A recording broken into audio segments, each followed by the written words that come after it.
ಸರ್ಕಾರಿ ನೌಕರರ ಸಂಘದ ಅಧ್ಯಕ್ಷರ ಆದಿಯಾಗಿ ಪ್ರೈವೇಟ್ ಇನ್ಸ್ಟಿಟ್ಯೂಷನ್ಸ್ ನಡೆಸ್ತಾ ಇರೋವಂಥವ್ರು ಎಲ್ಲರನ್ನೂ ಕೂಡ ಇವತ್ತು ನನ್ನ ವೇದಿಕೆಯಲ್ಲಿ ನಾನು ನೋಡಿದಾಗ ಅವರಲ್ಲಿ ಬದಲಾವಣೆನ ನಿರೀಕ್ಷೆ ಮಾಡ್ತಾ ಇದ್ದಾರೆ. ಯಾಕಂದರೆ ಸಾಕಷ್ಟು ಸಮಸ್ಯೆಗಳು ಕಳೆದ 10 ವರ್ಷಗಳಲ್ಲಿ ಬಂದಂಥ ಶಿಕ್ಷಕರಿಗೆ ಏನು ಸಮಸ್ಯೆ ಬಂದಿರ್ಬೋದು, ಮತ್ತು ಅವರ ಪ್ರೊಫೆಷನಲ್ ಇರುವಂಥ ಸಮಸ್ಯೆಗಳಿದ್ದಾಗ ಸರ್ಕಾರ ಇದ್ದಾಗ ಯಾವ ರೀತಿ ಸ್ಪಂದಿಸಿದ್ದಾರೆ ಅನ್ನೋವಂಥ ವಿಚಾರಗಳು ತಗೊಂಡಾಗ ಆ ಸಂದರ್ಭದಲ್ಲಿ ಏನೇನು ಆಗಿದೆ ಅಂತ ಘಟನೆಗಳು ಆಗಿದೆ ಅನ್ನೋವಂಥ ವಿಚಾರದಲ್ಲಿ ಏನು ಈಗ ಸಂಘಟನೆಗಳವ್ರಿಗೆ ಅವ್ರ ಮನಸ್ಸಲ್ಲಿ ಏನಿದೆ ಅನ್ನೋವಂಥದ್ದನ್ನು ನಾವು ಕೆದ್ಕಕ್ಕೆ ಹೋಗಲ್ಲ. ಒಂದು ಬದಲಾವಣೆಯ ಒಂದು ಆಲೋಚನೆಯನ್ನು ಮಾಡ್ತಾ ಇದ್ದಾರೆ. KGF ಕ್ಷೇತ್ರನೇ ಅಲ್ಲ, ಕೋಲಾರ ಜಿಲ್ಲೆಯಲ್ಲೂ ಕೂಡ ಒಳ್ಳೆಯ ವಾತಾವರಣ ಇದೆ. ನಮ್ಮ ಜಿಲ್ಲೆಗೆ ತಿಳಿದಂಗೆ ಒಳ್ಳೆಯ ಬದಲಾವಣೆಯನ್ನು ಬಯಸ್ತಾ ಇದ್ದಾರೆ. ಅವಕಾಶ ಮಾಡಿಕೊಟ್ರೆ ಸರ್ಕಾರ ಇದೆ, ಇವಾಗ ನಮ್ಮಲ್ಲಿ ಸರ್ಕಾರ ಇದೆ. ಏನೇನು ಇವರು ಬದಲಾವಣೆ ನಿರೀಕ್ಷೆ ಮಾಡ್ತಾ ಇದ್ದಾರೆ, ಯಾವ್ಯಾವ ಸಮಸ್ಯೆಗಳಿಗೆ ಕಷ್ಟದಿಂದ ಒದ್ದಾಡ್ತಾಯಿದ್ರು ಮತ್ತು ಹೋರಾಟ ಮಾಡಿದರು, ಸಂಘಟನೆ ಮುಖಾಂತರ ಹೋರಾಟ ಮಾಡಿ ಪ್ರಯತ್ನ ಮಾಡ್ತಾಯಿದ್ರು ಸರ್ಕಾರಕ್ಕೆ ಬೆಳಕು ಚೆಲ್ಲೋದಕ್ಕೆ ಅಥವಾ ಪ್ರಯತ್ನ ಮಾಡ್ತಾಯಿದ್ರು ಅರ್ಥ ಮಾಡಿಸ್ಲಿಕ್ಕೆ. ಅಂಥವೆಲ್ಲ ಸಮಸ್ಯೆಗಳಿಗೂ ಪರಿಹಾರ ಸಿಗುತ್ತೆ. ಯಾಕೆ ನಾನು ಪೂರ್ಣಿಮಾ ಶ್ರೀನಿವಾಸ್ ಅವ್ರಿಗೆ ವೈಯಕ್ತಿಕವಾಗಿ ಮತ್ತು ನನ್ನ ಪಕ್ಷದ ಅಭ್ಯರ್ಥಿಯಾಗಿ ಯಾಕೆ ಗೌರವಿಸ್ತೀನಿ ಅಂದರೆ, ಅವ್ರ ತಂದೆಯವ್ರ ಕಾಲದಿಂದ ಸತತವಾಗಿ 30 ವರ್ಷಗಳ ಕಾಲ ವಿದ್ಯಾಸಂಸ್ಥೆಯನ್ನು ಅವ್ರದ್ದೇ ಸ್ವಂತದ ಇನ್ಸ್ಟಿಟ್ಯೂಷನ್ಸ್ನ ನಡೆಸ್ಕೊಂಡು ಬಂದಿದ್ದಾರೆ. ಎಜುಕೇಷನ್ ಇನ್ಸ್ಟಿಟ್ಯೂಷನ್ಸ್ನ ಸ್ಕೂಲು, ಕಾಲೇಜು, ಡಿಗ್ರಿ ಕಾಲೇಜ್ವರೆಗೂ ಆಲ್ಮೋಸ್ಟ್ ಪ್ರತಿ ವರ್ಷ 8 ಇಂಜಿನಿಯರಿಂಗು ಇದೆ, ಡಿಗ್ರಿ ರೆಸಿಡೆನ್ಷಿಯಲ್ ಇದೆ. ಸೊ ಅಂದರೆ ಆಲ್ಮೋಸ್ಟ್ ಪ್ರತಿ ವರ್ಷ ಒಂದು 8 ರಿಂದ 10 ಸಾವಿರ ವಿದ್ಯಾರ್ಥಿಗಳಿಗೆ ಆ ಸಂಸ್ಥೆ ವಿದ್ಯಾದಾನ ಮಾಡ್ತಾ ಇದೆ. ಆ ತಂದೆಯವರ ಕನಸು ಕಟ್ಟಿದ್ರು, ಅದನ್ನು ಬೆಳೆಸ್ಕೊಂಡು ಕಾಪಾಡ್ಕೊಂಡು ಬರ್ತಾ ಇದೆ. ಶಿಕ್ಷಣ ಕ್ಷೇತ್ರದಲ್ಲಿ ವಿಶೇಷವಾಗಿ ಏನು ಸಮಸ್ಯೆ ಇದೆ, ಶಿಕ್ಷಕರಿಗೆ ಏನು ಸಮಸ್ಯೆ ಇದೆ, ಅದಕ್ಕೆ ಪರಿಹಾರ ಹೇಗೆ ಹುಡುಕಬೇಕು, ಸರ್ಕಾರದ ಜೊತೆ ಯಾವ ರೀತಿ ಸಮಾಲೋಚನೆ ಮಾಡಬೇಕು ಅನ್ನೋವಂಥ ವಿಚಾರದಲ್ಲಿ ವಿಚಾರವಂತರಿದ್ದಾರೆ, ಗೌರವವಾಗಿ ನಡ್ಕೋತಾರೆ. ಒಂದು ಶಿಕ್ಷಣ ಸಂಸ್ಥೆ ನಡೆಸಿದವ್ರಿಗೇ ಶಿಕ್ಷಕರ ಸಮಸ್ಯೆ ಮತ್ತು ಶಿಕ್ಷಣ ಸಮಸ್ಯೆ ಅರ್ಥ ಮಾಡ್ಕೊಳ್ಳೋವಂಥದ್ದು ಕಾಳಜಿ ಇದೆ ಅಂತ ನಾನು ನಂಬಿದ್ದೀನಿ. ಇದೇ ಕೂಡ ಅವರು ಮಾತಾಡ್ತಾ ಇರುವಾಗ ಆ ಸಮಸ್ಯೆಗಳ ಬಗ್ಗೆ ಅರ್ಥ ಮಾಡ್ಕೊಂಡಿರುವಂಥದ್ದನ್ನು ನೋಡಿದಾಗ ಅವರಿಗೆ ಆ ಸಮಸ್ಯೆಗಳ ಬಗ್ಗೆ ಗಮನ ಇದೆ. ಖಂಡಿತವಾಗೂ ಸರ್ಕಾರದ ಹಂತದಲ್ಲಿ ಅವರು ಮತ್ತು ಅವ್ರ ಕುಟುಂಬದವರು, ಅವ್ರ ಮನೆಯವರು ಧ್ವನಿಯಾಗಿ ನಿಲ್ತಾರೆ. ಶಿಕ್ಷಣ ಕ್ಷೇತ್ರದ ಬಗ್ಗೆ ಅವರು ಶಕ್ತಿ ಆಗ್ತಾರೆ, ಆಸ್ತಿ ಆಗ್ತಾರೆ ಸಮಾಜಕ್ಕೆ. ಅವ್ರ ಕೊಡುಗೆ ಅಪಾರವಾಗಿದೆ. ಅವ್ರ ತಂದೆಯವ್ರ ಕಾಲದಿಂದ ಅವ್ರು ನಡ್ಕೊಂಡು ಬಂದಿರೋ ದಾರಿ, ಅವರು ಸಮಾಜಕ್ಕೆ ಕೊಟ್ಟಿರೋ ಕೊಡುಗೆ, ಯಾವುದೇ ಕ್ಷೇತ್ರದಲ್ಲಿ ಅವ್ರು ನಡ್ಕೊಂಡಿರೋದು ಒಳ್ಳೆಯ ಅನುಭವ ಇರುವಂಥ ಕುಟುಂಬ, ಸಮಾಜದ ಬಗ್ಗೆ ಕಳಕಳಿ ಇರುವಂಥ ಕುಟುಂಬ. ನಾವು ಹರಿಸ್ತೀವಿ ಅವರಿಗೆ.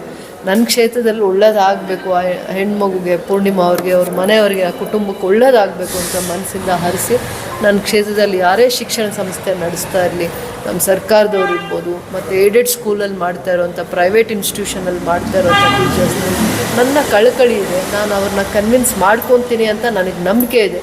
ವಿಶೇಷವಾಗಿ ಮೊದಲಿಂದನೂ ಕೂಡ ಕಳೆದ 10 ವರ್ಷಗಳಿಂದನೂ ಟೀಚರ್ಸ್ ಜೊತೆ ನನಗೆ ಒಳ್ಳೆ ರೀತಿಯ ಬಾಂಧವ್ಯ ಬೆಳೆಸ್ಕೊಂಡಿರೋದ್ರಿಂದ ನನಗೆ ಯಾವುದೇ ರೀತಿಯ ಆತಂಕ ಇಲ್ಲ. ನಂಗೆ ನಂಬಿಕೆ ಇದೆ.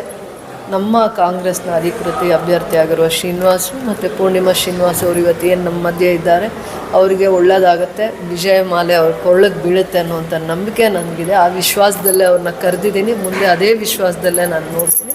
ದೇವರು ಅವ್ರಿಗೆ ಅವಕಾಶ ಕೊಡ್ತಾರೆ.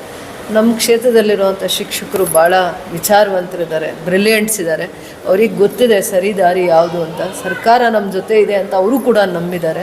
ನಮ್ಮ ಪರವಾಗಿ ನಿಲ್ತಾರೆ ಅನ್ನೋ ನಂಬಿಕೆನೇ ಇದೆ. ಹಿಂದೆ ವಿಚಾರದ ಬಗ್ಗೆ ಜಾಸ್ತಿ ಚರ್ಚೆ ಮಾಡೋದು ಬೇಡ. ಸ್ಪಂದಿಸಿಲ್ಲ ಅನ್ನೋವಂಥ ವಿಚಾರನ ಅವರು ಹಿಂದೆ ಇದ್ದಂಥ ಸಮಸ್ಯೆಗಳು, ಶಿಕ್ಷಕರಲ್ಲಿ ಮತ್ತು ವಿದ್ಯಾಸಂಸ್ಥೆಗಳಲ್ಲಿ ಇದ್ದಂಥ ಸಮಸ್ಯೆಗಳಿಗೆ ಬೆಳಕು ಚೆಲ್ಲಿದ್ದಾರೆ ಆ ಸದನದಲ್ಲಿ ಅಥವಾ ಹೊರಗಡೆ ಅಂತಂದಾಗ ಅವರೇ ಹೇಳುವಂಥ ಹೇಳಿಕೆಗಳಲ್ಲಿ ಅವರ ಪ್ರಯತ್ನ ಎಷ್ಟು ಇತ್ತು ಅನ್ನುವಂಥದ್ದನ್ನು ನಾವು ಚರ್ಚೆ ಮಾಡೋದಕ್ಕಿಂತ ಅದನ್ನು ಈಗ ಚುನಾವಣೆ ಬಂದಾಗ ಚರ್ಚೆ ಮಾಡಿದ್ದಾರೆ ಅಂತ ಹೇಳ್ತಾರೆ. ಚರ್ಚೆ ಮಾಡಲ್ಲ, ಅವಕಾಶ ಬದಲಾವಣೆಯನ್ನು ಕೇಳ್ತಾ ಇದ್ದಾರೆ. ಅವಕಾಶ ಮಾಡ್ತಾರೆ ಅನ್ನೋ ನಂಬಿಕೆ ನನಗಿದೆ.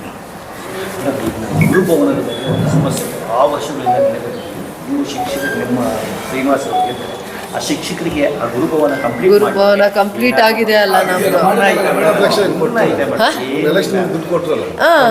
ಎಲ್ಲ ಕೆಲಸ ನೀವು 20 ವರ್ಷದಿಂದ ಬಿಲ್ಡಿಂಗ್ ಕಟ್ಟಿ ಇವಾಗ ಕಾಂಪೌಂಡ್ ಇಲ್ಲ. ನಾನು ಎಲ್ಲ ಮನವಿ ಮಾಡ್ತೀವಿ, ದಯವಿಟ್ಟು ನಮಗೊಂದು ಅವಕಾಶವನ್ನು ನಿಮ್ಮ ಪರವಾಗಿ ಧ್ವನಿ ಎತ್ತಿ ಕೆಲಸ ಮಾಡಲಿಕ್ಕೆ ಒಂದು ಅವಕಾಶವನ್ನು ಮಾಡಿಕೊಟ್ರು. ವಾತಾವರಣ ಯಾವ ಘೋಷಣೆ ಮಾಡಿ ಹೌದು. ಪ್ರತಿಯೊಂದು 5 ಜಿಲ್ಲೆಗಳಲ್ಲಿ 33 ತಾಲೂಕುಗಳಲ್ಲೂ 85% ಹೆಚ್ಚು ವಿದ್ಯಾಸಂಸ್ಥೆಗಳನ್ನು ಶ್ರೀನಿವಾಸ್ ಅವರು ಕೂಡ ಅಭ್ಯರ್ಥಿಯಾಗಿ ಭೇಟಿ ಮಾಡಿದ್ದಾರೆ. ನಾನು ಕೂಡ ಸಾಕಷ್ಟು ಸಂಸ್ಥೆಗಳಿಗೆ ಭೇಟಿ ಮಾಡಿ ಮನವಿ ಮಾಡಿಕೊಂಡಿದ್ದೇವೆ, ಎನ್ರೋಲ್ಮೆಂಟ್ ಮಾಡಿಸಿದ್ದೇವೆ ಮತ್ತು ಉತ್ತಮವಾದಂಥ ಒಂದು ವಾತಾವರಣ ಇದೆ ಮತ್ತು ಪ್ರತಿಯೊಂದು ಅಭ್ಯರ್ಥಿಗೂ ಕೂಡ ಒಂದು ವಿಶ್ವಾಸ ಇರುತ್ತೆ ಚುನಾವಣೆಯಲ್ಲಿ ನಿಂತಹ ಸಂದರ್ಭದಲ್ಲಿ. ಮತ್ತು ನಮಗೆ ಈ ಬಾರಿ ವಿಶ್ವಾಸ ಇದೆ, ಶಿಕ್ಷಕರು ಆಗ್ನೇಯ ಶಿಕ್ಷಕರ ಕ್ಷೇತ್ರದಲ್ಲಿ ಕಾಂಗ್ರೆಸ್ ಅಭ್ಯರ್ಥಿಯಾದಂಥ ಶ್ರೀನಿವಾಸ್ ಅವರನ್ನು ಗೆಲ್ಲಿಸ್ಕೊಡ್ತಾರೆ. ನಮ್ಮ ಕಾನ್ಸ್ಟಿಟ್ಯೂನ್ಸಿಲಿ ನಮ್ಮ ಕಾನ್ಸ್ಟಿಟ್ಯೂನ್ಸಿಲಿ ನಾವು ಏನಾಯ್ತು ಸಭೆಗೆ ಹೆಚ್ಚು ಈ ಬಾರಿ ವಾತಾವರಣ ಸರ್ ಹೇಳಿ. ಟೀಚರ್ಸ್ ಪ್ರಾಬ್ಲಮ್ ಇದ್ದಾರೆ, ಕಾಂಗ್ರೆಸ್ಸು ಪ್ರಯಾರಿಟಿ ಆಗುತ್ತೆ ಸರ್. ಈಗ ಮೊದಲನೇ ಪ್ರಯಾರಿಟಿ ನ್ಯೂ ಪೆನ್ಷನ್ ಸ್ಕೀಮ್ ರದ್ದು ಮಾಡಿ ಓಲ್ಡ್ ಪೆನ್ಷನ್ ಸ್ಕೀಮ್ನ ಜಾರಿ ಮಾಡುವಂಥದ್ದು ಮತ್ತು 7th ಪೇಯನ್ನು ಜಾರಿ ಮಾಡುವಂಥದ್ದು. ಇನ್ನು ಕೆಲವು ಸಮಸ್ಯೆಗಳೇನಿದ್ದಾವೆ ಕಾನೂನಾತ್ಮಕ ದೃಷ್ಟಿಯಿಂದ ಅವುಗಳನ್ನು ಬದಲಾವಣೆ ಮಾಡಬೇಕು. ಈಗ ಏನು ಪ್ರಮೋಷನ್ ಆದಾಗ ಸ್ಯಾಲ್ರಿ ಡಿಫ್ರೆನ್ಸ್ ಇದೆ ಅಂತ ಹೇಳಿದ್ವಿ, ಅದಿರ್ಬೋದು. ಟ್ರಾನ್ಸ್ಫರ್ಸಲ್ಲಿ ಆಗುವಂಥ ಗೊಂದಲ ಇರಬಹುದು, ಅಥವಾ ಈ ಏಡೆಡ್ ಇನ್ಸ್ಟಿಟ್ಯೂಷನ್ಸಲ್ಲಿ ಹೊಸ ನೇಮಕಾತಿ ತುಂಬುವಂಥದ್ದು ಇರ್ಬೋದು. ಇವೆಲ್ಲ ಸುಮ್ಮನೆ ಹಾಗೆ ಮಾಡುವಂಥದ್ದಲ್ಲ, ಕಾನೂನಾತ್ಮಕವಾಗಿ ಬದಲಾವಣೆಗಳನ್ನು ಚರ್ಚೆಗಳನ್ನು ಮಾಡಿ ಬದಲಾವಣೆಯನ್ನು ಮಾಡಬೇಕು. ಖಂಡಿತ ಅದಕ್ಕೂ ಕೂಡ ನಮ್ಮ ಸರ್ಕಾರ ಒತ್ತು ಕೊಡುತ್ತೆ ಅನ್ನೋಂಥ ವಿಶ್ವಾಸ ನಮಗಿದೆ. ಆಲ್ರೆಡಿ ಅನೌನ್ಸ್ ಆಗಿದೆ. ಹೌದು ಆಫ್ಟರ್ ಎಲೆಕ್ಷನ್ ಬಿಡುಗಡೆ. ಹೌದು, ಖಂಡಿತವಾಗ್ಲೂ ಆಗುತ್ತೆ. ಮತ್ತು ನ್ಯೂ ಪೆನ್ಷನ್ ಸ್ಕೀಮ್ನು ಕೂಡ ರದ್ದು ಮಾಡಿ ಓಲ್ಡ್ ಪೆನ್ಷನ್ ಸ್ಕೀಮ್ನ ಜಾರಿ. ನಿಮ್ಗೊಂದು ಸಣ್ಣ ಉದಾಹರಣೆ ಹೇಳ್ತೀನಿ ನೋಡಿ. ಆ ನ್ಯೂ ಪೆನ್ಷನ್ ಸ್ಕೀಮಿಂದ 2,000-3,000 ತಿಂಗಳು ತಗೊಳ್ಳೋ ಶಿಕ್ಷಕರು ರಿಟೈರ್ಡ್ ಆದಮೇಲೆ ಅವರೆಲ್ಲೂ ಕೆಲಸ ಮಾಡೋಕ್ಕಾಗಲ್ಲ. ಒಂದು ಮಕ್ಕಳು ನೋಡ್ತಾರೆ ಅನ್ನೋಂಥ ಭರವಸೆ ಎಲ್ಲ ಕುಟುಂಬಗಳಲ್ಲೂ ಇಲ್ಲ. ಅವ್ರಿಗೆ ಜೀವನ ನಡೆಸೋದು ಹೇಗೆ? ಲಂಸಮ್ಮಾಗಿ ಯಾವಾಗೋ ದುಡ್ಡು ಬರುತ್ತೆ ಅನ್ನೋಕ್ಕಿಂತ ಪ್ರತಿ ದಿವಸ ಡೇ ಟು ಡೇ ಅವ್ರ ಲೈಫ್ ನಡಿಬೇಕಲ್ಲ, ಪ್ರತಿ ತಿಂಗಳು ಅವ್ರ ಜೀವನ ಮುಂದಕ್ಕೆ ಹೋಗಬೇಕಲ್ಲ. ಸೊ ಪೆನ್ಷನ್ ಅನ್ನೋವಂಥದ್ದು ಸಿಕ್ಕಿದ್ರೆ ಅವ್ರ ಬದುಕನ್ನು ಅವರು ಯಾರ ಮೇಲೂ ಡಿಪೆಂಡ್ ಆಗದೆ ಶಕ್ತಿ ಇರೋವಂಥವ್ರಾದ್ರೆ ಸ್ವಲ್ಪ ಕೆಲಸ ಮಾಡಿಕೊಂಡು ಅವ್ರ ಜೀವನನ ನಡೆಸ್ಕೊಂಡು ಹೋಗ್ಬೋದು. ಹಾಗಾಗಿ ಈ ಓಲ್ಡ್ ಪೆನ್ಷನ್ ಸ್ಕೀಮ್ ಭಾಳ ಅವಶ್ಯಕತೆ ಇದೆ. ನಮ್ಮ ಸರ್ಕಾರ ಅವ್ರ ಪರವಾಗಿ. ಈ ಖಾಸಗಿ ಶಿಕ್ಷಣ ಸಂಸ್ಥೆಗಳು ಕೂಡ ಕೆಲಸ ಮಾಡ್ತಾ ಇದ್ದಾರೆ. ಟೀಚರ್ಸ್ಗೆ ಹಲವಾರು ಸಮಸ್ಯೆಗಳು, ಸೇವಾ ಭದ್ರತೆ ಹಲವಾರು ಸಮಸ್ಯೆಗಳು, ಅದರ ಬಗ್ಗೆ ನೋಡಿ. ಖಾಸಗಿ ಶಿಕ್ಷಣ ಸಂಸ್ಥೆಗಳಲ್ಲಿ ಒಂದು ಸೇವಾ ಭದ್ರತೆ ಇರ್ಬೋದು, PF ಕೊಡಬೇಕು, ESI ಕೊಡಬೇಕು ಅನ್ನೋವಂಥದ್ದು ಅದೇನು ಇಲ್ಲದೇ ಏನಿಲ್ಲ. ಅದು ಕಾನೂನು ಚೌಕಟ್ಟಲ್ಲೇ ಶಿಕ್ಷಣ ಇಲಾಖೆ ಆದೇಶದಲ್ಲೇ ಸಂಸ್ಥೆಯನ್ನು ಮಾನ್ಯ ಮಾಡುವಾಗಲೇ ಕೊಡ್ತಾರೆ. ಸೊ ಹಾಗಾಗಿ ಎಲ್ಲ ಶಿಕ್ಷಣ ಸಂಸ್ಥೆಗಳು ಕೂಡ ಇದನ್ನು ಖಂಡಿತವಾಗಿ ಅಳವಡಿಸ್ಕೋಬೇಕು. ಆಗ ಮಾತ್ರ ಅದು ನ್ಯಾಯ ಕೊಡೋ ನಿಟ್ಟಿನಲ್ಲಿ ಕೆಲಸ ಮಾಡೋಕ್ಕೆ ಸಾಧ್ಯ ಆಗುತ್ತೆ. ಬಹುತೇಕ ಶಿಕ್ಷಣ ಸಂಸ್ಥೆಗಳು ನಡೆಸುವಂಥವರು ಕೂಡ ಶಿಕ್ಷಕರ ಬಗ್ಗೆ ಒಂದು ಕಾಳಜಿ ಇಟ್ಕೊಂಡೇ ನಡೆಸ್ತಾರೆ. ಸೊ ಹಾಗಾಗಿ ಅಂಥ ಸಮಸ್ಯೆಗಳು ನಮ್ಮ ಮುಂದೆ ಬಂದಾಗ ಖಂಡಿತ ಅದನ್ನು ಬಗೆಹರಿಸುವಂಥ ಪ್ರಯತ್ನ ನಾವು ಮಾಡ್ತೇವೆ. ಅದಲ್ಲದೆ ಪ್ರೈವೇಟ್ ಇನ್ಸ್ಟಿಟ್ಯೂಷನ್ಸಲ್ಲಿ ಕೆಲಸ ಮಾಡುವಂಥ ಶಿಕ್ಷಕರು ಅವ್ರಿಗೆ ಹೆಲ್ತ್ ಸ್ಕೀಮ್ ಜ್ಯೋತಿ ಸಂಜೀವಿನಿ ಅಂತ ಹೇಳಿ ಬೇಕು ಅನ್ನೋವಂಥದ್ದು ಹಲವಾರು ವರ್ಷಗಳ ಒಂದು ಕೂಗಿದೆ. ಸೊ ಹಾಗಾಗಿ ಮುಖ್ಯಮಂತ್ರಿಗಳು ತಾವೆಲ್ಲ ಕಳೆದ ಅಸೆಂಬ್ಲಿಯಲ್ಲಿ ತಾವು ನೋಡಿರಬಹುದು, ಅದಕ್ಕೆ ಉತ್ತರ ಕೊಟ್ಟಿದ್ದಾರೆ ಮುಖ್ಯಮಂತ್ರಿಗಳು. ಫೈನಾನ್ಷಿಯಲ್ ಏನು ನಮಗೆ ಹೊರೆ ಆಗ್ಬೋದು, ಎಷ್ಟು ಬೇಕಾಗ್ಬೋದು ಅನ್ನೋಂಥ ಮಾಹಿತಿಯನ್ನು ಒಂದು ಪಡ್ಕೊಂಡು ನಮಗೂ ಕಾಳಜಿ ಇದೆ ಪ್ರೈವೇಟ್ ಇನ್ಸ್ಟಿಟ್ಯೂಷನ್ ಟೀಚರ್ಸ್ಗೆ ಒಂದು ಸಹಾಯ ಮಾಡಬೇಕು ಅಂತ ಹೇಳಿ ಅನ್ನೋವಂಥದ್ದಿದೆ. ಖಂಡಿತ ನಮ್ಮ ಮುಖ್ಯಮಂತ್ರಿಗಳು ಒಂದು ಕಾಳಜಿ ಇರುವಂಥ ಒಬ್ಬ ಮುಖ್ಯಮಂತ್ರಿಗಳಾಗಿರೋದ್ರಿಂದ ಆರ್ಥಿಕ ಇದನ್ನು ನೋಡಿಕೊಂಡು ಖಂಡಿತ ಅದನ್ನು ಇಂಪ್ಲಿಮೆಂಟ್ ಮಾಡ್ತಾರೆ ಮುಂದಿನ ದಿನಗಳಲ್ಲಿ ಅಂಥದ್ದು. ನಾವು ಕೂಡ ಅದರ ಬಗ್ಗೆ ಶಿಕ್ಷಕರ ಜೊತೆ ನಿಲ್ತೇವೆ. ಸೋಲು ಗೆಲುವು ಬೇರೆ, ಯಾಕೆಂದರೆ ಜನ ಬೇರೆ ಬೇರೆ ವಿಚಾರಗಳಿಂದ ಮತದಾನವನ್ನು ಮಾಡಿರ್ತಾರೆ. ಹಾಗಂತೇಳಿ ಸೋತರು ಅಂದ ತಕ್ಷಣ ಅವರೇನು ಕೆಲಸ ಮಾಡಿಲ್ಲ ಅಂತಲೂ ಆಗೋದಿಲ್ಲ. ಅಲ್ಲಿ 50 ವರ್ಷ ಆಗದೆ ಇರುವಂಥ ಕೆಲಸಗಳನ್ನು ಆ ಕ್ಷೇತ್ರದಲ್ಲಿ ನಾನು ಮಾಡಿದ್ದೇನೆ, ಆ ತೃಪ್ತಿ ನಮಗಿದೆ. ಆದರೆ ಒಬ್ಬ ಜನಪ್ರತಿನಿಧಿ ಗೆದ್ದ ಮೇಲೆ ಸಿಗೋದಿಲ್ಲ ಅನ್ನುವಂಥದ್ದು ಬೇರೆಯವ್ರಿಗೆ ಸೀಮಿತ ಆಗುತ್ತೆ, ನಮಗೆ ಸೀಮಿತ ಆಗುತ್ತೆ, ಕುಟುಂಬಕ್ಕಲ್ಲ. ನಾನು ಈ ಆಗ್ನೇಯ ಶಿಕ್ಷಕರ ಕ್ಷೇತ್ರದ ಎಲ್ಲ ಶಿಕ್ಷಕರಲ್ಲೂ ವಿನಂತಿ ಮಾಡಿಕೊಳ್ತೇನೆ, ಆ ಆಲೋಚನೆ ತಮಗೆ ಬೇಡ. ತಮ್ಮ ಮನೆ ಮಗನಾಗಿ, ತಮ್ಮ ಅಣ್ಣನಾಗಿ, ತಮ್ಮ ಸಹೋದರನಾಗಿ, ತಮ್ಮ ಸ್ನೇಹಿತನಾಗಿ, ತಮ್ಮ ಪ್ರತಿನಿಧಿಯಾಗಿ ಶ್ರೀನಿವಾಸ್ ಅವರು ತಮಗೆ ಸಿಗ್ತಾರೆ. ಮತ್ತು ಅವ್ರ ಜೊತೆಯಲ್ಲಿ ಒಬ್ಬ ಶಾಸಕಿಯಾಗಿ ಕೆಲಸ ಮಾಡಿರುವಂಥ ನಾನು ಕೂಡ ಇರ್ತೇನೆ. ಖಂಡಿತವಾಗ್ಲೂ ನಿಮ್ಮ ಸಮಸ್ಯೆಗಳನ್ನು ಬಗೆಹರಿಸೋದ್ರಲ್ಲಿ ನಿಮ್ಮ ಧ್ವನಿಯಾಗಿ ನಾವಿರ್ತೇವೆ. ಒಂದು ಅವಕಾಶವನ್ನು ತಾವು ಮಾಡಿಕೊಡಿ ಅಂತಷ್ಟೇ ನಾನು ವಿನಂತಿ ಮಾಡ್ಕೊಳ್ತೀನಿ. ಯಾಕೆ ಅಂತಂದರೆ ಬದಲಾವಣೆ ಮಾಡಿದ್ರೆ ಮಾತ್ರ ನೀವು ತುಲನೆ ಮಾಡೋಕ್ಕಾಗೋದು, ಆ ಅಭ್ಯರ್ಥಿ ಹೇಗೆ, ಈ ಅಭ್ಯರ್ಥಿ ಹೇಗೆ ಅಂಥೇಳಿ. ಹಾಗಾಗಿ ಆತಂಕ ಬೇಡ, ನಾವು ನಿಮ್ಮ ಜೊತೆಯಲ್ಲಿದ್ದೇವೆ, ನಿಮ್ಮ ಧ್ವನಿಯಾಗಿ ಒಂದು ಅವಕಾಶ ಮಾಡಿಕೊಡಿ ಅಂಥೇಳಿ KGFನ ಸಮಸ್ತ ಶಿಕ್ಷಕರಲ್ಲೂ ವಿನಂತಿ ಮಾಡ್ಕೊಳ್ತೇನೆ.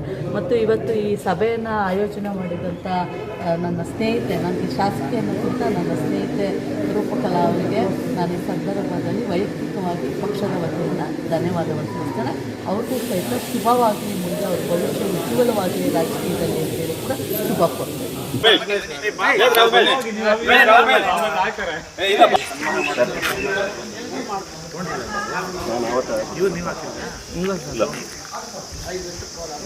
ಫಸ್ಟ್ ಕೇಳ್ಬಿಡೋಣ.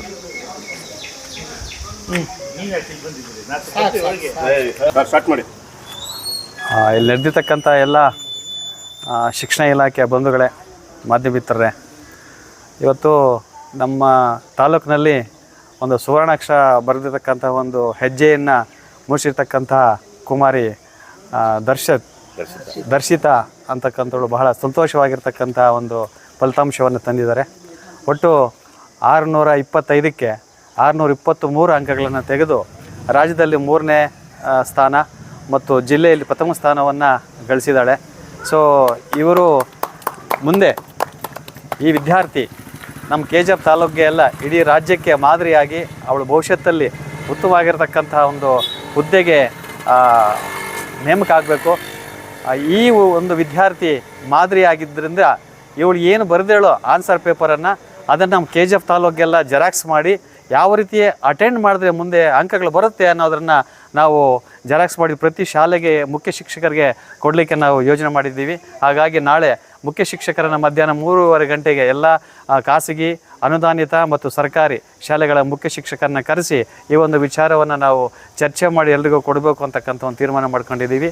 ಸೊ ಇವರು ರಿಸಲ್ಟ್ ಬಂದ ತಕ್ಷಣ ಅವ್ರ ತಂದೆ ತಾಯಿ ಮತ್ತು ಆ ಶಾಲೆಯ ಪ್ರಾಚಾರ್ಯನ ಕರೆಸಿ ನಮ್ಮ ಒಂದು ಕಚೇರಿಯಲ್ಲಿ ಮಾತಾಡಿ ವಿದ್ಯಾರ್ಥಿ ಎಲ್ಲಿ ಈಗ ನಾವು ಅರ್ಜೆಂಟಾಗಿ ಅವರಿಗೆ ಸನ್ಮಾನ ಮಾಡಬೇಕು ಅಂತ ಹೇಳಿದಾಗ, ಇಲ್ಲ ಸರ್ ಅವರು ಬೆಂಗಳೂರಲ್ಲಿ ಕೋಚಿಂಗ್ ಹೋಗಿದ್ದಾರೆ, ಅವ್ರು ಶನಿವಾರ ಬರ್ತಾರೆ ಅಂತ ಹೇಳಿ ವಿಚಾರ ಗೊತ್ತಾಯಿತು. ಹಾಗಾಗಿ ನಿನ್ನೆ ಬಂದಿದ್ದಾರೆ, ಇವತ್ತು ಬಂದು ಅವರಿಗೆ ನಾವು ಈ ರೀತಿ ಕಾರ್ಯಕ್ರಮವನ್ನು ಹಮ್ಮಿಕೊಂಡ್ವಿ. ಹಾಗಾಗಿ ತಾವೆಲ್ಲ ಸಹಕಾರ ಮಾಡಿದ್ದೀರಿ. ಆ ಒಂದು ದರ್ಶಿತ್ ಭವಿಷ್ಯದಲ್ಲಿ ಉತ್ತಮ ಆಗಿರ್ತಕ್ಕಂಥ ಸಾಕ್ಷರತಾ ಸತ್ಪ್ರಜೆಯಾಗಿ ಬಾಳಬೇಕು ಅಂಥೇಳಿ ಎಲ್ಲರ ಪರವಾಗಿ ಅವಳಿಗೆ ಆಶೀರ್ವಾದ ಮಾಡ್ತಾಯಿದ್ವಿ. ಸುಮಾರು ಒಂದು 10,000 ರೂಪಾಯಿ ಕೊಡ್ಬೋದು. ಅಲ್ಲ, ಕೊಡ್ತಾರೆ ಅಂತಕ್ಕಂಥದ್ದು ನಮಗೆ ಆದೇಶ ಬರೋರು ಹೇಳೋಕ್ಕಾಗಲ್ಲ. ಯಾಕಂದ್ರೆ ನಾನು ಕೊಟ್ಟಿದ್ರೆ ಕೊಡ್ತೀವಿ. ಹಾಗಾಗಿ ಹೌದೌದು, ತಗೊಂಡು ಎಲ್ಲ HMsಗೆ ಹೈಸ್ಕೂಲ್ಗಳಿಗೆ ಅದನ್ನು ವಿತರಿಸಿ ಯಾವ ರೀತಿ ಮಗು ಆನ್ಸರ್ ಅದೊಂದು ಎಕ್ಸಾಮ್ಗೆ ಯಾವ ರೀತಿ ಪ್ಲಾನ್ ಮಾಡಿದೆ, ಎಕ್ಸಾಮ್ ಬರಿಬೇಕಾದ್ರೆ ಎಷ್ಟು ಅವರ್ ಓದ್ತಾ ಇದ್ದೆ ಮನೆಯಲ್ಲಿ. ಈಗ ನಾವೆಲ್ಲ ಸ್ಟೂಡೆಂಟ್ಸು SSC ಬರೀತೀವಿ, ನಿಂಗೆ ಹೆಂಗೆ ಹೇಳ್ಬೇಕು ಅನ್ಸುತ್ತೆ ಹಂಗೆ ಹೇಳಿ. ಬಹುಶಃ ನಾವು ಬರೆದ್ರು ಆ ಮಾರ್ಕ್ಸ್ ತಗೊಳ್ಳಲ್ಲ. ಹಳೆ ಕತೆ. ಮಾನ್ಯ ಕ್ಷೇತ್ರ ಶಿಕ್ಷಣಾಧಿಕಾರಿಗಳೇ ಹಾಗೂ ನನ್ನ ಎಲ್ಲ ವೃತ್ತಿ ಬಂಧುಗಳೇ ಮತ್ತು ನಮ್ಮ ಸರ್ಕಾರಿ ನೌಕರ ಸಂಘ ಮತ್ತು ವಿವಿಧ ವೃಂದ ಸಂಘಗಳ ಪದಾಧಿಕಾರಿಗಳೇ, ಈ ದಿನ KGFಗೆ ಒಂದು ಹೆಮ್ಮೆಯ ಒಂದು ಸಂಗತಿ ಏನಪ್ಪ ಅಂದರೆ, ಮಹಾವೀರ್ ಜೈನ್ ಪ್ರೌಢಶಾಲೆಯಲ್ಲಿ 10ನೇ ತರಗತಿ ಪರೀಕ್ಷೆಯಲ್ಲಿ 625ಕ್ಕೆ 623 ಅಂಕಗಳನ್ನು ಪಡ್ಕೊಂಡಿರ್ತಕ್ಕಂಥ ಕುಮಾರಿ ದರ್ಶಿತಾ ಬಂದು ರಾಜ್ಯಕ್ಕೆ 3ನೇ ಟಾಪರ್ ಆಗಿ ಮತ್ತು ಜಿಲ್ಲೆಗೆ ಪ್ರಥಮ ಟಾಪರ್ ಆಗಿ ಹೊರಹೊಮ್ಮಿರ್ತಕ್ಕಂಥದ್ದು ನಮ್ಮೆಲ್ಲರಿಗೂ ಕೂಡ ಭಾಳ ಹೆಮ್ಮೆಯ ವಿಚಾರ. ಈ ಒಂದು ವಿಚಾರದಲ್ಲಿ ನಮ್ಮ ಸರ್ಕಾರಿ ನೌಕರರೇ ಆಗಿರ್ತಕ್ಕಂಥ ಸರ್ಕಾರಿ ಪಾಲಿಟೆಕ್ನಿಕ್ನ ಉಪನ್ಯಾಸಕರಾಗಿರ್ತಕ್ಕಂಥ ಶ್ರೀ ಆನಂದ್ ಸರ್ ಅವರು, ಅವರ ತಂದೆಯವರು ಮತ್ತು ಅವರ ತಾಯಿಯವರು ಕ್ಯಾಸಂಬಳ್ಳಿ ಸರ್ಕಾರಿ ಹಿರಿಯ ಪ್ರಾಥಮಿಕ ಶಾಲೆಯ ಶ್ರೀಮತಿ ಪದ್ಮಶ್ರೀ ಅವರು ಕೂಡ ಶಿಕ್ಷಕಿಯರು. ಅವರು ಅಂದರೆ ಒಬ್ಬ ಶಿಕ್ಷಕರ ಮತ್ತು ಸರ್ಕಾರಿ ನೌಕರರ ಒಂದು ಮಗು ಈ ಒಂದು ಸಾಧನೆಯನ್ನು ಮಾಡಿದೆ ಅಂದರೆ ನಿಜವಾಗ್ಲೂ ನಮ್ಮೆಲ್ಲರಿಗೂ ಕೂಡ ಸರ್ಕಾರಿ ನೌಕರರಿಗೆ ಮತ್ತು ಎಲ್ರಿಗೂ ಕೂಡ ಇಡೀ KGFಗೆ ಒಂದು ಹೆಮ್ಮೆಯ ವಿಚಾರ. ಸೊ ಇದಕ್ಕೆ ನಾನು ಹರ್ಷವನ್ನು ವ್ಯಕ್ತಪಡಿಸ್ತಾ ಅವ್ರಿಗೆ ಮತ್ತು ಅವ್ರ ತಂದೆ ತಾಯಿಗೆ ನಾನು ಅಭಿನಂದನೆಗಳನ್ನು ಸಲ್ಲಿಸಲಿಕ್ಕೆ ಬಯಸ್ತೇನೆ. ಜೊತೆಗೆ ಆ ಮಗುಗೆ ಪಾಠ ಪ್ರವಚನಗಳನ್ನು ಮಾಡಿರ್ತಕ್ಕಂಥ ಆ ಶಾಲೆಯ ಎಲ್ಲ ಶಿಕ್ಷಕರಿಗೆ ಮತ್ತು ಎಲ್ಲ ಆಡಳಿತ ಮಂಡಲದವ್ರಿಗೂ ಕೂಡ ನಾನು ನಮ್ಮ ಸರ್ಕಾರಿ ನೌಕರ ಸಂಘ ಮತ್ತು ಶಿಕ್ಷಣ ಇಲಾಖೆ ವತಿಯಿಂದ ಅವರಿಗೆ ನಾನು ಧನ್ಯವಾದಗಳನ್ನು ಕೂಡ ಈ ಸಂದರ್ಭದಲ್ಲಿ ಅಭಿನಂದನೆಗಳು ಕೂಡ ಅವರಿಗೆ ಅರ್ಪಿಸ್ತಾ ಇದ್ದೇನೆ. ಇವರೆಲ್ಲ ನಮಗೆ ಮಾದರಿ. ಮುಂದೆ ಮಕ್ಕಳಿಗೆ ನಾವೆಲ್ಲ ಶಿಕ್ಷಕರು, ನಾಳೆ ಈ ಮಗುವಿನಿಂದ ನಾವು ಕೂಡ ಕಲಿಬೇಕಾದಂಥದ್ದಿದೆ. ಆ ಮಗು ಯಾವ ರೀತಿ ಸ್ಕೋರ್ ಮಾಡ್ತು ಏನು ಅನ್ನೋದನ್ನು ನಾವೆಲ್ಲ ತಿಳ್ಕೊಂಡು ಇಡೀ ತಾಲೂಕಿನಾದ್ಯಂತ ಅದನ್ನು ಎಲ್ಲರಿಗೂ ಕೂಡ ಆ ಮಗು ಮುಖಾಂತರ ಆ ಮಗುನೇ ಮುಂದೆ ಆದರ್ಶವಾಗಿ ಇಟ್ಕೊಂಡು ಬೇರೆ ಮಕ್ಕಳಿಗೂ ಕೂಡ ಆದರ್ಶವಾಗಿ ಆಗೋ ರೀತಿಯಲ್ಲಿ ನಾವೊಂದು ಕೆಲವೊಂದು ಪ್ರಯತ್ನಗಳನ್ನು ಮಾಡೋಣ ಅಂತೇಳಿ ಮೊನ್ನೆ BEO ನಾವೆಲ್ಲ ಒಂದು ಪ್ಲ್ಯಾನ್ ಮಾಡ್ಕೊಂಡಿದ್ದೀವಿ. ಸೊ ಇದು ಖಂಡಿತವಾಗ್ಲೂ ಭಾಳ ಸಂತಸಕರವಾಗಿರ್ತಕ್ಕಂಥ ವಿಚಾರ. ಇದೇ ರೀತಿ ನಮ್ಮ KGFನ ಏನು ಹೆಮ್ಮೆ ಮತ್ತಷ್ಟು ಹೆಚ್ಚಾಗಬೇಕು, ಇಂಥ ಮಕ್ಕಳು ಮತ್ತಷ್ಟು ಹೊರಹೊಮ್ಮಬೇಕು ಅಂತಕ್ಕಂಥದ್ದು ನಮ್ಮೆಲ್ಲರ ಆಶಯ. ಸೊ ಆ ನಿಟ್ಟಿನಲ್ಲಿ ನಾವೆಲ್ಲರೂ ಒಟ್ಟಿಗೆ ಕೆಲಸ ಮಾಡೋಣ ಅಂತ ಈ ಸಂದರ್ಭದಲ್ಲಿ ಹೇಳ್ತಾ ನಾನು ಮಾತನ್ನು ಮುಗಿಸ್ತೇನೆ.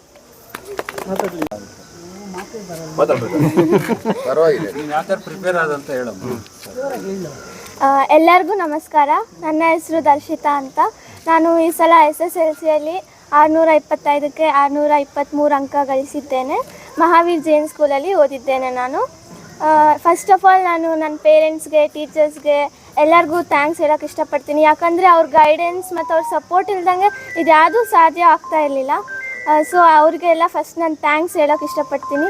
ಮತ್ತು ಮುಂದೆ ಓದೋ ಸ್ಟೂಡೆಂಟ್ಸ್ಗೆಲ್ಲ ನಾನು ಏನು ಹೇಳೋಕ್ಕೆ ಇಷ್ಟಪಡ್ತೀನಿ ಅಂದರೆ, ಯಾವುದೂ ಅಸಾಧ್ಯ ಅಂತ ಯಾವುದೂ ಇಲ್ಲ. ನೀವು ಕಷ್ಟಪಟ್ಟರೆ ನೀವು ಏನಾದರೂ ಸಾಧಿಸ್ಬೋದು. ಅದಕ್ಕೆ ನೀವು ಫಸ್ಟಿಂದನೇ ಕಷ್ಟಪಟ್ಟು ಚೆನ್ನಾಗಿ ಓದ್ಕೊಂಡ್ರೆ ನೀವು ಇನ್ನೂ ಹೆಚ್ಚಿನ ಅಂಕ ಗಳಿಸ್ಬೋದು.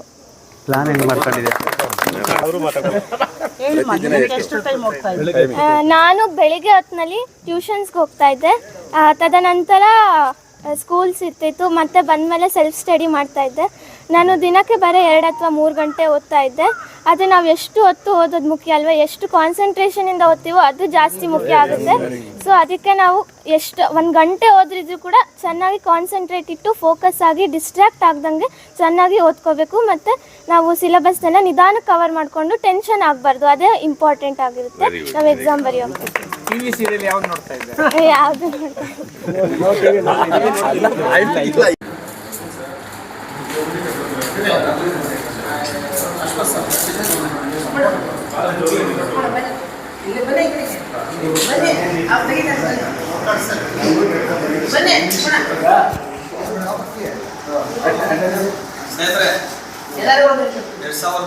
ಸ್ನೇಹಿತರೆ, 2024-25ನೇ ಶೈಕ್ಷಣಿಕ ವರ್ಷದಲ್ಲಿ ಖಾಸಗಿ ಶಾಲೆಗಳಿಗೆ ಪಠ್ಯಪುಸ್ತಕವನ್ನು ವಿತರಿಸ್ತಕ್ಕಂಥ ಕಾರ್ಯಕ್ರಮವನ್ನು ಇವತ್ತು ನಾವು BRC ಕಚೇರಿಯಲ್ಲಿ ಹಮ್ಮಿಕೊಂಡಿದ್ದೀವಿ. ಇದಕ್ಕೆ ನಮ್ಮ ತಾಲೂಕಿನ ಸರ್ಕಾರಿ ನೌಕರ ಸಂಘದ ಅಧ್ಯಕ್ಷರು, ಪ್ರಾಥಮಿಕ ಶಾಲಾ ಶಿಕ್ಷಕ ಸಂಘದ ಕಾರ್ಯದರ್ಶಿಗಳು ಮತ್ತು ಇತರೆ ವೃಂದದ ಸಂಘಗಳ ಎಲ್ಲ ಅಧ್ಯಕ್ಷಗಳು, ಕಾರ್ಯದರ್ಶಿಗಳು, ಪದಾಧಿಕಾರಿಗಳು ಆಗಮಿಸಿದ್ದಾರೆ. ಮತ್ತು ECOಗಳು ಹಾಗೂ ನೋಡಲ್ ಅಧಿಕಾರಿ ಮತ್ತು ನಮ್ಮ BRC ಅವರು ಸಹ ಈ ಕಾರ್ಯಕ್ರಮದಲ್ಲಿ ಹಾಜರಿದ್ದಾರೆ. ಈ ಒಂದು ಪಠ್ಯಪುಸ್ತಕ ವಿತರಣಾ ಮುಖ್ಯ ಉದ್ದೇಶ ಏನಂದರೆ, ಕೊಟ್ಟಿರ್ತಕ್ಕಂಥ ಪಠ್ಯಪುಸ್ತಕವನ್ನು ಮಕ್ಕಳಿಗೆ ಸರಿಯಾದ ಸಮಯದಲ್ಲಿ ವಿತರಣೆ ಮಾಡಿ, ವಿತರಣೆ ಮಾಡ್ತಕ್ಕಂಥ ಪುಸ್ತಕಗಳನ್ನು ಮಕ್ಕಳಿಗೆ ಸರಿಯಾದ ರೀತಿಯಲ್ಲಿ ಅಭ್ಯಾಸ ಮಾಡಲಿಕ್ಕೆ ಅವರಿಗೆ ನೀವು ಮಾರ್ಗದರ್ಶನ ನೀಡಬೇಕು. ಮತ್ತು ಇನ್ನೂ ಯಾರು ನಮ್ಮ ತಾಲೂಕಲ್ಲಿ ನಿಮ್ಮ ಸ್ನೇಹಿತರುಗಳು ಮೊತ್ತವನ್ನು ಪಾವತಿ ಮಾಡದೇ ಇರತಕ್ಕಂಥವರು ಮೊತ್ತವನ್ನು ಪಾವತಿ ಮಾಡಿ ಅತಿ ಬೇಗ ಅಂದರೆ 28/5/2024 ಒಳಗೆ ಪುಸ್ತಕಗಳನ್ನು ತಗೊಂಡು ಹೋಗಿ ನಿಮ್ಮ ಶಾಲೆಗಳಲ್ಲಿ ಮಕ್ಕಳಿಗೆ ವಿತರಿಸಬೇಕು ಅಂತ ಹೇಳಿ ಈ ಮೂಲಕ ತಮ್ಮಲ್ಲಿ ನಾನು ಮನವಿ ಮಾಡ್ತಾ ಈ ಒಂದು ಕಾರ್ಯಕ್ರಮಕ್ಕೆ ಆಗಮಿಸಿರ್ತಕ್ಕಂಥ ಎಲ್ಲ ಸಹ ಮಿತ್ರರಿಗೆ ನಾನು ವಂದಿಸಿ ಈ ಒಂದು ಪುಸ್ತಕವನ್ನು ಮೊಟ್ಟ ಮೊದಲಿಗೆ ಯಾವ ಶಾಲೆ? ವೆಂಕಟೇಶ್ವರ ವಿದ್ಯಾಸಂಸ್ಥೆ ಸುಂದರಪಾಳ್ಯ ಇವರಿಗೆ ಪ್ರಪ್ರಥಮವಾಗಿ ನಾವು ವಿತರಣೆ ಮಾಡ್ತಾಯಿದ್ವಿ.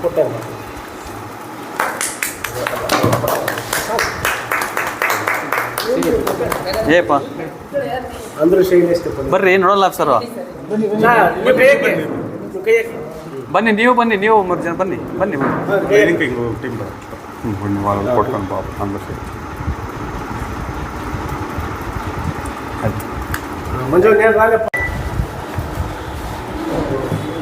ಈ ದಿನ KGF ತಾಲೂಕಿನ ಕ್ಷೇತ್ರ ಶಿಕ್ಷಣಾಧಿಕಾರಿಗಳ ಕಚೇರಿಯಲ್ಲಿ ಪಠ್ಯಪುಸ್ತಕಗಳ ನೋಡಲ್ ಅಧಿಕಾರಿಯಾಗಿರ್ತಕ್ಕಂಥ ಕೋದಂಡರಾಮಯ್ಯನವರು ಮತ್ತು ಇನ್ನೊಬ್ಬರು ECO ಅವರಾಗಿರ್ತಕ್ಕಂಥ ಲಕ್ಷ್ಮೀಕಾಂತ್ ಅವರು ಮತ್ತು ಮಾನ್ಯ BEO ಅವರು ಎಲ್ಲ ಸೇರಿ ಖಾಸಗಿ ಶಾಲೆಗಳಿಗೆ ಈಗ ಬಂದಿರತಕ್ಕಂಥ ಪಠ್ಯಪುಸ್ತಕಗಳನ್ನು ಈಗಾಗಲೇ ಅವರೆಲ್ಲ ಪಾವತಿ ಮಾಡಿದ್ದಾರೆ, ಅದಕ್ಕೆ ಪಠ್ಯಪುಸ್ತಕದ ಮೊತ್ತವನ್ನು.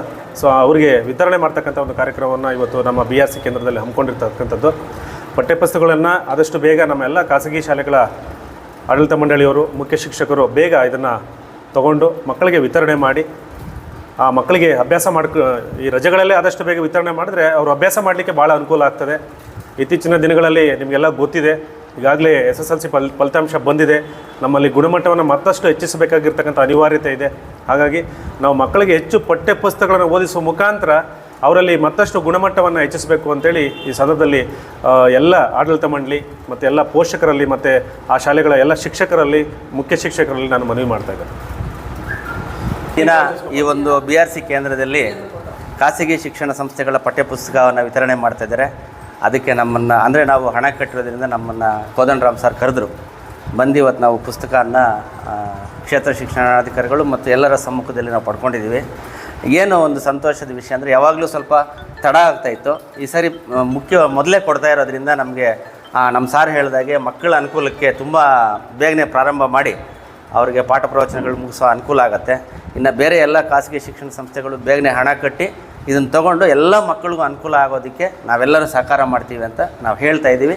ಹಾಗಾಗಿ ನಮಗೆ ಪಠ್ಯಪುಸ್ತಕ ಬೇಗನೆ ಕೊಟ್ಟಿರೋದು ನಮಗೆ ತುಂಬ ಸಂತೋಷ ಇದೆ.